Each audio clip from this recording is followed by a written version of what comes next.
Hello everyone and welcome back to my channel. It's me, Captain Keaton, and I'm joined today by Mr. Tylord himself. Welcome, Tylord. Ahoy, Captain Keaton. Good to talk to you. Glad to be here. Thanks for inviting me. Of course, happy to have you on board. Tylord's a good friend of mine, and I also know that the original NES Zelda is up his alley. He really likes it, and he was around for it. So I invited him on to discuss the classic Legend of Zelda today. Before we do, I just kind of want to give you an opportunity to shout out your own channel and any projects you're working on. So can you go ahead and tell the viewers what's going on with Mr. Tylord? Okay, I'm usually doing my regular thing on my YouTube channel, pick up videos. I try to stream a video I try to stream a video game from time to time. Mostly just my pickup videos where I try to discuss the stuff I pick up. It's a good way for me to talk about something I'm interested in. So a lot of times I'll find movies I like or video games I like, and discuss them on pickup videos. I do try to do them once a month, and then I'll do some video game streaming when I can. Right now, I'm working on a James Bond discussion podcast, and I'm really excited about that. I've never done anything like that. I know I could probably get some pointers from the captain here because it's kind of new to me doing that stuff. But yeah, that's about all I'm up to these days. Excellent. Well, very exciting, ladies and gentlemen at home. Subscribe to Tylord, captain of the James Bond podcast to TBA. Yeah. I do have a unfortunate announcement that I have to go camera off here because last time I tried doing the interview, it wasn't bad. I did it with Brian of I Got Kings, but my mask was getting in the way of my audio, and so it was like impossible to balance. So I'll just show it off real quick for the camera. But it's my homemade Keaton mask. And I will be displaying it through my thumbnail. So there you go. All right. But I am still excited, nevertheless, to interview you and get some of your perspectives on The Legend of Zelda. Yeah, great game. Still is. All right, Tylord. So I want to kind of facilitate and start by saying, like, I wasn't around for the original Legend of Zelda. In fact, the first time I really actually tried to play it was late last year, and then I went ahead and replayed it recently. So I'm just trying to get kind of an understanding of what was it like. So for you, what was your first exposure to the original Legend of Zelda, and where were you when it first released? Okay, it was 1987, correct? I think so. So I would have been around 8 years old, or 7 or 8, and that's when you're very yeah, you get influenced very easily by whatever you see on TV, like He-Man and Ninja Turtles. Everyone loved that.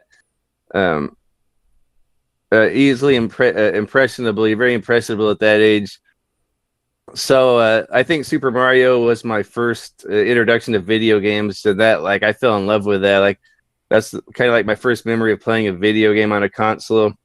But then there was this other mysterious game out on the horizon called The Legend of Zelda. And I would see the ads for it. There was a lot of silly television ads for it on TV, and it looked like kind of like a little hack and slash, or little shooter type of game with shooting a sword. And I didn't know, I wasn't super interested with the ads, but the buzz was going around school. Everyone's talking about this game Zelda, and I may have played it at a friend's house, and seeing that for the first time was like I hadn't played much Atari before that, or in television or anything, so I didn't realize what a big jump it was from that from that generation to this type of game on Nintendo, but just this big open area where you can go explore and there's monsters everywhere. You get lost, you don't even know where to go.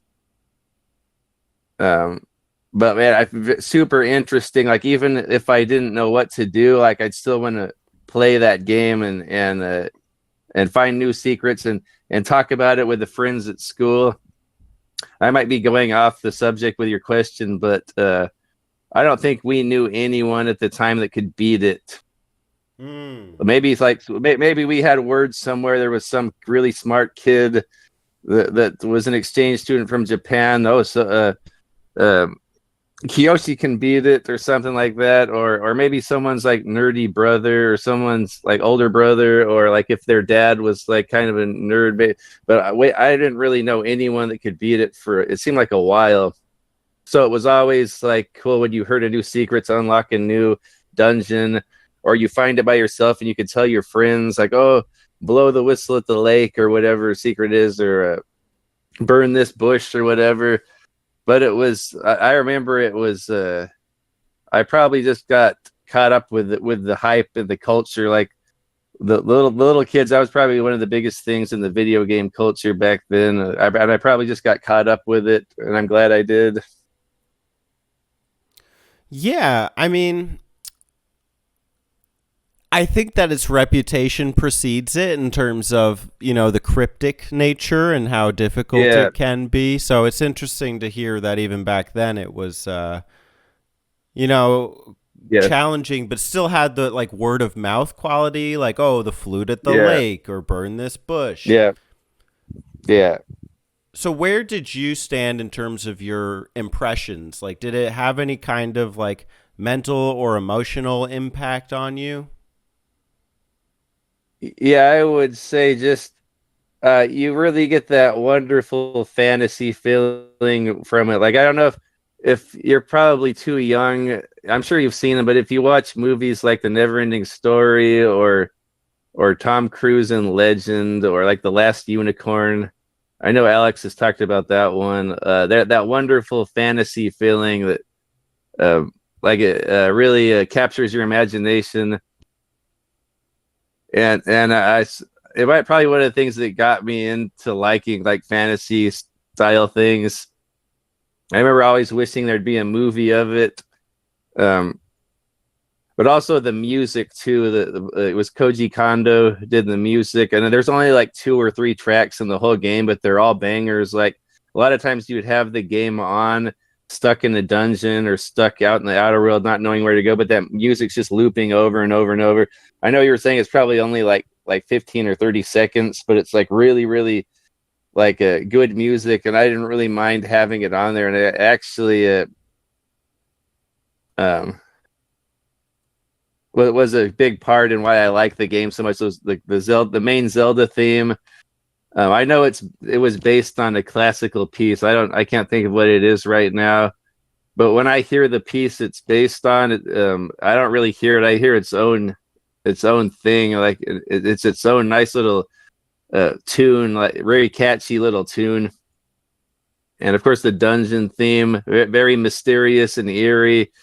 Of course it's only like 10 or 15 seconds, but looping over and over, but really captures the feel of like a scary dungeon. You're lost this underground dungeon. Yeah, I mean, it's super complex with even those charming songs. Like they really are well composed. Yes. So we can go into some of the. Oh, go ahead. Oh no, you're good. Go ahead. Sorry about that. No, Keaton. No worries. Nothing to be sorry about. So I just kind of wanted to segue also into just like the combat and the challenge and the experience. So we talked about like some of the mental and emotional impacts, but let's just talk about like back then, because I know you said that maybe one kid beat it in school, but where did you get when you had played it then? What was your experience playing it then? Go ahead. Okay. So like I always consider this like in my top 5 favorite games, but I never beat it until I was like 20. because I just sat down and go, I'm going to beat this. I think maybe as we get older, our skills and we learn to. I know when I was a kid, I would not. I was like the definition of insanity. I just keep trying the same thing over and over, and it never works. I think that does kind of make you better, though. Like the experience, like playing a game over and over and over and over. But I could never beat it back then. But I would play it all the time, even if I just would start. I get lost around like Dungeon 4, or they're called labyrinths, right? Labyrinths. Mm. I would get stuck at maybe 4 or 5. I wouldn't know where to go, and sometimes I just started over and played all over, just like the first 4 or 5 dungeons. So I could never beat it until I even had. I don't know if you can see. I had the official Nintendo's player's guide, and this kind of was a big help. I forgot to mention because it had the first 4 dungeon maps in it. Maybe that's why I could only do. Oh, I had up to 6, but I don't think I could even find 6. But this official Nintendo's player's guide, it came with our Nintendo, and we had that, but I could never beat it. But it's actually a pretty challenging game in some spots. I know you're probably good at it because you're getting into those shooter games. Yeah.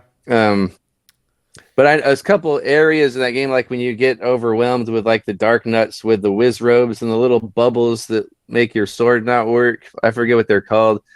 But when you get in those hairy dungeon rooms with all those guys, it kind of feels like you're playing like a bullet hell type shooter type thing. I'm not really into those games, but I can imagine that's what it is when you get into some of those areas. So some of the areas are very hard, but just like any good like RPG type game, you can grind for money, get better equipment, get fairies or get the potions. And so I could get pretty far. I got pretty good at it. I'm still not as good as it. You're probably better at it than I am, but I could never beat it until I was 20. So back then, when I was a kid, when it came out during the height of its popularity, no, I couldn't beat it. So what changed between then and when you were 20? I'm thinking, I feel like I might be getting slower as I get older. I don't know. Well, not when you're 20. When you're 20, you still have pretty good reflexes, but I feel like I just get more patient. I don't know. It feels like I feel like I'm better at video games now than I was when I was a kid. Even that might not be true, but I just feel like maybe I'm a little bit wiser. Like I said, I would 20, just do this. Did you go out of your way to like find a guide? Like I know you talked about the Nintendo player's guide. Oh no, I had is off, but it's okay. I had okay, no, it's fine. I had I think by then I had known just from friends telling me how to unlock every dungeon, and then like the last dungeon is pretty big and confusing. But if you just keep dying and you start over, you unlock everything. You just have to keep scouring every door, every bombable area. Eventually, you can get it. I think I got Ganon's last castle without looking at a guide. But a few of the things I would have never known. I think one of them, you play a whistle at the dried up lake. Is that 7? Dungeon 7? 6 or 7. It's one of those. 6 or 7, yeah. But I did have a map of the overworld in my Nintendo's player's guide, so that kind of helped me get around, even though certain areas are blocked off. Like say and I'm sure I had to have someone tell me how to get through the Lost Forest, what pattern to take, because certain areas are locked off at the beginning until you can get the raft or the ladder, or know your way through the Lost Woods, But man, just as I'm talking about it, thinking about all this stuff, like it was really cool for a game to have a big map like this that back then. But I actually wrote all over this thing. I wrote all the locations of the bombs and on the second mission. I don't know if you played the second mission. I never beat it, but I was writing all of the locations on this map for the second mission. Like what I ruined my book by writing all that on there. That was when I was 20. It's a matter of perspective. You say ruined, but I mean, it's also your copy. So. Yeah. You used it to good effect. Yeah. So I don't know why I ended up the same thing with Metroid. Like I never beat Metroid when I was a kid, and that was another one. I think it's very similar to Zelda. I think those two games are very, very similar, even though one's a platformer and one's the overhead. But the same thing with that, I would play that all the time as a kid, never beat it. But then when I was 20, I just sat down and I beat it. Oh, that's great, man. I had like a 2.5 question 2.5, but I'm spacing on it. If it comes back to me, I'll ask it. Let's talk about kind of the community reception. So it was cool to hear that people like in your school and your neighborhood owned it, and it's kind of like a legacy thing. But what did your community think or feel about the original Zelda game?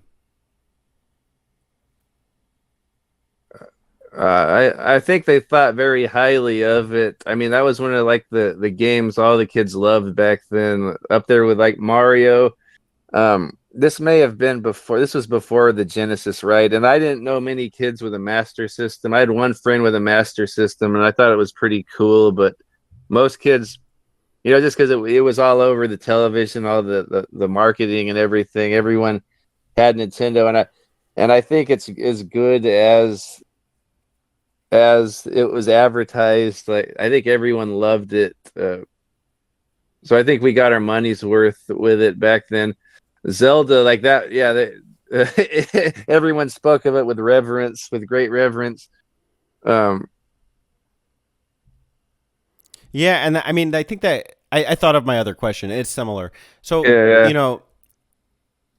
like I understand it was the first Nintendo game, to my knowledge, with a save battery. So like, and it's very antithetical to the Mario, which is level based, and this is more overworld exploration. So like, what was the closest comparison, if there was one, in terms of video games at that time? Wow. See, that was around the time I was getting into video games, so I couldn't really compare it to much. But I would say, Metroid, of course, and I think I didn't play much of it, but Blaster Master may have been one of them. And I didn't know about all those that SNK one until later on. What was it? Crystallis. I didn't know about that until later on. I just assumed when I first got this game. I remember, I don't know if it was with my birthday money or my mom got it for me because it was on sale. But I remember sitting in the car as she was shopping at the grocery store. I just sat in the car to look at the packaging and look at the manual, and taking it out and and it was gold cartridge. It was like I got the Willy Wonka ticket or something. I opened it up, this bright, shiny cartridge, and looking at the manual. And where was I going with this? And thinking, man, this game's awesome. I bet there's all kinds of games just like this, but I don't think there was much like it at the time that I could compare it to. But I was just assuming, like, if there's this one game and there's hundreds of other games out on Nintendo, I'm sure there's something else like this. Yeah. But I didn't really know of any other. Then I'd say Metroid. Like, I think that's very, very, very, very similar to Zelda. Yeah, but it's like a space. It's set in space instead of like a fantasy, Dungeons and Dragons type fantasy type deal, but set in space, and it's the side view rather than overhead. Yeah, that's true. Yeah, and the timing's interesting as well, because I think both games North America got around 1987. They were late bloomers, or they were localized later, but they were released both for the Famicom Disk System, and I think Zelda was 85, whereas Metroid was 86. So it seems like Metroid and Zelda were like around the same time, but historically Zelda comes first. So, but I think those are good comparisons. Crystallis, I didn't even think of. So that's interesting. Yeah, and I'm sure I never was into turn-based RPGs back then. That came out a little later, but Dragon Quest, um, like I didn't have the patience for that back then. That turn battle stuff. I would try to just grind beating a little slime over and over and over to get enough money to buy a shield. I think that's all I did. Yeah. But I'm sure that might have the same level of this that might be on the same level as Zelda, but I just didn't get into it back then. Sure, that makes sense. So, we talked a lot about what it was like back then. How have your feelings, opinions on the original Zelda changed or stayed the same over time? I think it stayed the same. I forgot if I did a top. Someone invited me to do a top five NES game deal, and I put Zelda up on my top five. And I think I'd even put it in my top five all-time games. It's probably my favorite Zelda game still. For a while, I after I had played Ocarina of Time, I thought, okay, then this is my new favorite Zelda game, Ocarina of Time. But as the years gone by, I think I still hold a bigger spot in my heart for the original game. So I think the original game is still my favorite of the Zeldas. Even though I don't play it as much as I did, I need to go back. It's probably been a few years since I played it. Like you probably know your way around it better than I do at this point. I know my best friend that lives in Sweden. I grew up with him. Like he was one of my buddies I'd play games with when I was in third grade. But he does like speed runs with it, and he'll do randomizers and stuff, and he knows how to like clip through the screen to get, or you can clip link through the screen to get to the screen next to it, even if there's like a rock in the way. Wow, yeah, that's So interesting. so I'm not on his level, but I thought I'd just throw that in. My buddy is like super good at Zelda. Um, but I do have like kind of a question 4.5 that relates to that. So, yeah, yeah. I know your buddy's probably better than you, but what is one tip or like pro strat that you use or that you have for this game? Mostly just what I do with every game. Just take my time and grind and get a lot of money so you can buy better equipment. Yeah, that's almost a The dark, prerequisite, you know? yeah. Burn every bush. I know kind of seems kind of tedious, but I would, even if I had, is it the first one's the blue candle, right? Yeah. Even if you can only burn once per screen. So even if you just go out, come in, burn one bush, go out, come back in, burn another bush, I would just burn every single bush. And it's kind of harder because you waste all your bombs. But every area that looks kind of flat on the rock faces, they just bomb every single rock face. Um, I don't really have a good strategy for, like I was saying, those areas with dark nuts, and I think that's the toughest part of the game for me, at least, when you get all the dark nuts and whiz robes coming at you. Mm. I know a lot of people, like my buddy, can just go through the game with the first sword, and he can just smash through it without even getting the master sword or the magic sword. Yeah. But for me, I need that magic sword. Get all the hearts. I would say get as many hearts as you can on the world map. I'm sure you could find a guide or look online to get all the hearts that are accessible, so you can have enough to go get that magic sword in the cemetery. Yeah. And then the enemies are a lot easier. It does a lot more damage. And get the shield, of course, as you can blocks a lot of stuff. Stay away from the likes because they'll eat your shield. You got to go. I love how that they've kept that trend going with likes. When I first played Ocarina of Time, you go down in the sewer or whatever, and here comes the big likes. They look like a big slimy blobby worm guy, and he would take your shield just like in the original one. I'd argue they're deadlier here, though, because I think that I might be Yeah. mistaken. I think they drop your shield after you kill them in Oh Ocarina. yeah, they might. Yeah. I, I think they do. the NES one, they just Yeah, you're whoop, there right. goes your 80 rupee shield, Yeah, and good luck getting more yeah. rupees. Yeah, you're right. Yeah, another thing cool about that game is I don't remember any games where your currency is your arrows. Have other games done that? Not to my knowledge. Yeah. It probably reduces the amount of programming needed, but I thought it worked pretty good. Yeah, I mean, I didn't realize that Yeah, till I was told that in my second playthrough, and yeah. I was like, okay, well, good thing I got rupees now. I was like wondering why Yeah. my arrows just stopped working in the first playthrough. Yeah. Yeah. I think that's a good segue into the last question. So, I think the game has its reputation nowadays as being antiquated, as being old. I mean, that held me back from it even after my first playthrough. Hmm. I was kind of, I wouldn't say stereotyping the game, but I was putting it in like Hmm. a category of, it's just they've done bigger and better. But I think that Hmm. that perspective maybe holds back from what like potential this game has to offer, especially since I did enjoy it on my second playthrough. But Yeah, yeah. with regards to your perspective, would you advise modern gamers to play the original Legend of Zelda today? And if so, what would it take to best enjoy the experience?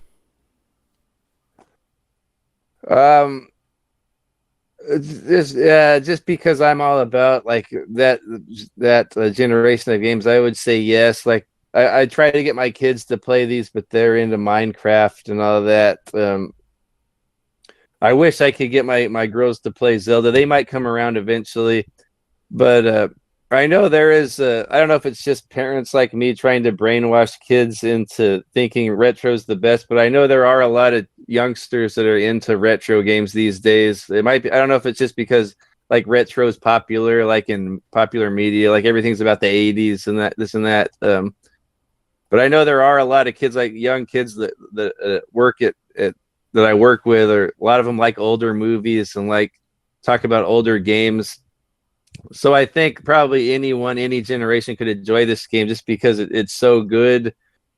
And so I would recommend new gamers to play it, or even if you're not young and you're just new to gaming, and you want to get into it, I'd say this is a very accessible game. Like I said, when I first played it, I didn't know what I was doing, but it's fun just because it's easy to play. You just move left, right, up, down, have your sword, hit the Octoroks, look around, find dungeons.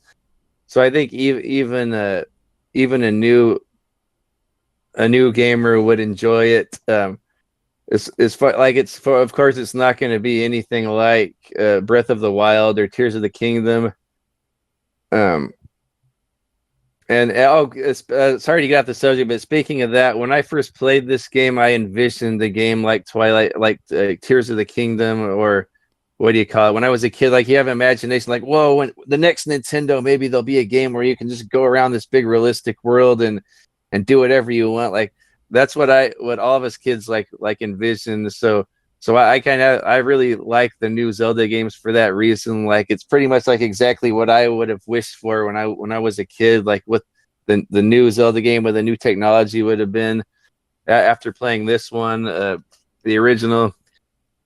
But as far as this one goes, yeah, I would say the like Link is so popular now with the new games. I think kids or new gamers would enjoy this for something different. I know it's I don't know how expensive it is to buy a Nintendo and buy this game. It probably costs you a couple $100, but there's a lot of other ways to play it. Switch Online has it on its service. I think that thing's only like $20 a year, and you can play all those Nintendo games. So that's a way to play it. I enjoyed playing it on the original controller. I've never had a problem with the little rectangular controller. People say it hurts their hands or it's bony, but I think the placement of the buttons and everything works well. But of course, you could play it on your Switch. Switches are comfortable. This was the one. I I'm sure a lot of people still have their Wii, and you can play GameCube games on that. There's this collection here, has Zelda 1, 2, Ocarina of Time, and Majora's Mask on it. I was blessed to find this for $4, but I think this one might be kind of expensive. But even if you get a Wii in this game, it'd probably be less than like $150 if you to be able to play this and 3 other Zelda games that are fantastic. But probably the Switch would be the way to go to play it now. I know it was on the Wii Shop channel, and I have it on that. I have it on my DS. It was on that, which is no longer available, unfortunately. Those stores. And what else? The Mini. You can play it on the Mini. There's all kinds of ways. I forget if it was Alex has that little Game & Watch style thing. You see those at Walmart a lot. It has Zelda 1 and 2 on it.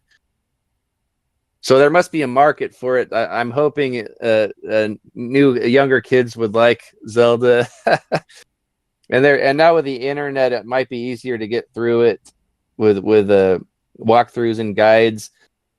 I know you the button mappers got through it for the map out pretty quickly. I think you can get through it pretty quickly if you have some internet resources. Awesome. Well, I don't know about the younger kids, but I could definitely say I enjoy it, and I found an appreciation for it today. Oh, I could tell you were enjoying it on your most recent playthrough. All right, I kind of want to open it up. Any final thoughts or things that you'd like to express about the first Legend of Zelda game? No, just that it was... I think it was the game of its time, and for me, it's like all time one of my favorite games. But like I was saying, yeah, just as it was like it set the bar back then. I think like the newer Zeldas probably do too. I'm not really into playing those as much, but like all of my the same friend that plays the Zelda, he has little kids, and they just are obsessed with Twilight Princess. Or pardon me, it's called Breath of the Wild and Tears of the Kingdom, and they play that thing like they run around the whole map and collect everything.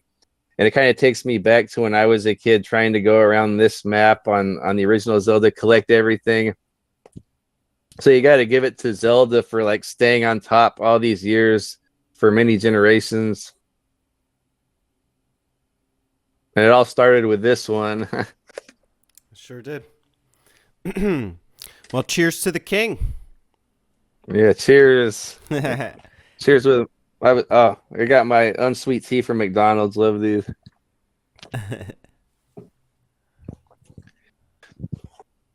Yeah, cheers to Zelda. Cheers to the king, indeed. Yeah. And cheers to you, Tylord. Thanks for joining. Viewers at home, hope you enjoyed his perspective. And stay tuned for videos from him, as well as a potential James Bond podcast. All right. Thank you, Captain Keaton. Glad to be here. Thanks for inviting me. Yeah. Always happy to talk to you. Of course, likewise. And if you were Link and you had a voice, how would you close off the episode? Well, excuse me, Captain. Awesome.